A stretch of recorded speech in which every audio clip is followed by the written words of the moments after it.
comment je ferais moi pour justement maintenir son niveau de leadership sans que ton upline en fait interfère dans ta manière de former les gens, d'accord? Parce que, comme tu l'as dit, la problématique que l'on retrouve, c'est que si toi, demain, tu formes un nouveau, mais que la personne, ce nouveau-là, en fait, il a fait une autre formation avec ton upline qui a des paroles différentes, qui a un style différent et qui peut-être va, c'est possible, ça arrive, va donner le contraire de ce que toi tu as dit, ton nouveau, il va se retrouver rapidement perdu. Et c'est là, effectivement, problème, conflit de leadership. C'est-à-dire qu'en fait, il a coupé ton leadership inconsciemment avec le nouveau qui vient de rentrer dans ton organisation.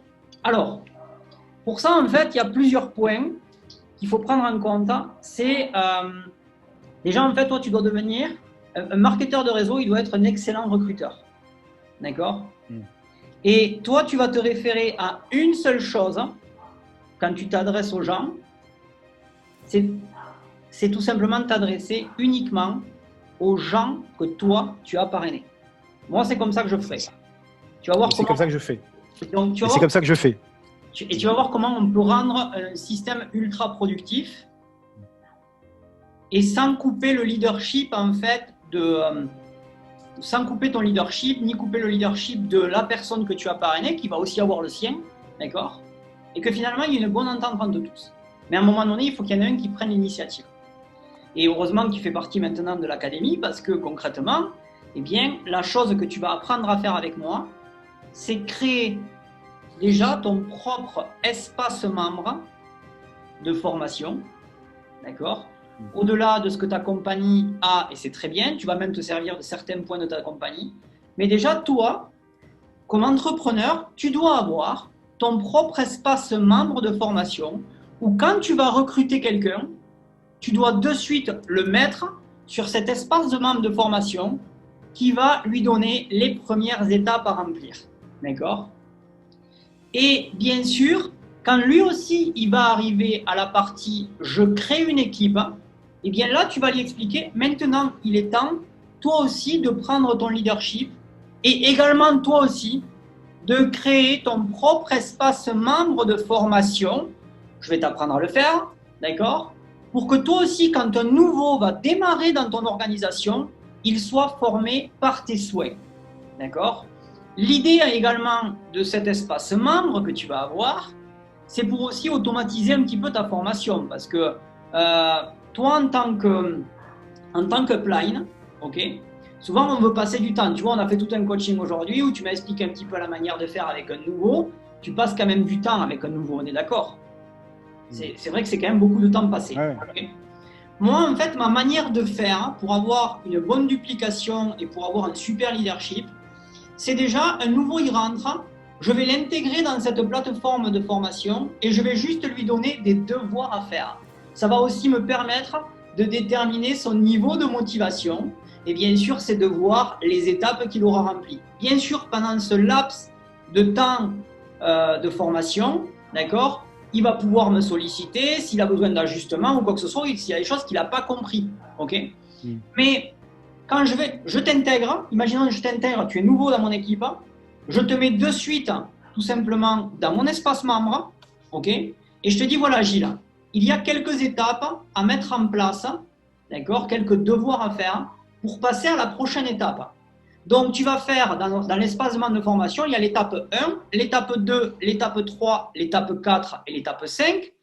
Et on va déjà définir une date où on va faire le bilan ensemble ce jour-là, à savoir si tu as bien fait tous les devoirs, d'accord? En gros, un petit peu comme à l'école, et voir si tu as des questions aussi, ok? Et là, en fait, tu auras passé du temps à être productif, tu auras mis en place un système qui va commencer à travailler pour toi par la suite, mais qui va garder ton niveau de leadership, tu vois? Et ton nouveau distributeur, quand arrivera le moment où il va commencer à lui aussi vouloir recruter du monde, eh bien, tu vas pouvoir lui dire, est-ce que toi aussi maintenant, tu veux apprendre à créer ton propre espace de formation avec les premières étapes pour qu'un nouveau en fait démarre et ça soit toi qui prennes le relais sur comment il faut lui expliquer tout ça. Mais par contre, pour arriver à ce niveau-là, tu l'as compris, Gilles, Il faut que la personne elle connaisse le plan de rémunération, il faut qu'elle connaisse les produits, elle est calée, tu vois. Et t'en fais un représentant vraiment productif qui sait gérer son entreprise, tu vois.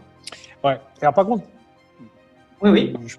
Ça sera enregistré si je pose une question là? Oui, ça sera enregistré, mais c'est très bien, pose ta question parce que c'est peut-être une problématique aussi que si c'est une problématique que quelqu'un pourrait se poser. Ouais, alors, est-ce que, parce que généralement, ça c'est super, mais l'intérêt d'avoir aussi l'autre groupe global, c'est de générer aussi ce qu'on peut te dire, c'est de générer un effet de groupe, si tu veux. C'est-à-dire que le nouveau, tu le mets sur un groupe où il y a énormément de monde.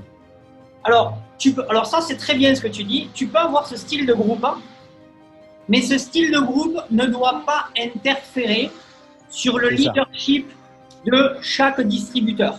Et c'est toute la problématique. Donc je te parlais, le fameux groupe dont je te parlais, en fin de compte, il absorbe tout ça sous prétexte du mouvement de groupe. Et quand tu veux sortir de ça pour justement mettre en place ta stratégie à laquelle j'adhère, on te dit, mais en fin de compte, tu isoles ton équipe et tu n'es plus dans le mouvement du groupe.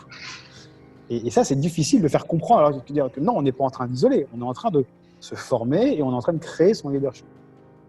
Alors, toi, qu'est-ce que tu dirais à ça? Ok, alors, à un moment donné, il faut prendre l'initiative on a un groupe, ou toi, tu crées le groupe, on donne toutes les informations que Herbalife pourrait nous donner. Par exemple, bon, ben là, on a cité le nom, c'est pas grave, d'accord. Au moins, on sait chez qui tu es, c'est parfait. Avec en plus, le thé est super que tu consommes. Qu'est-ce que tu consommes d'ailleurs, là, au passage? C'est quoi le thé que tu consommes?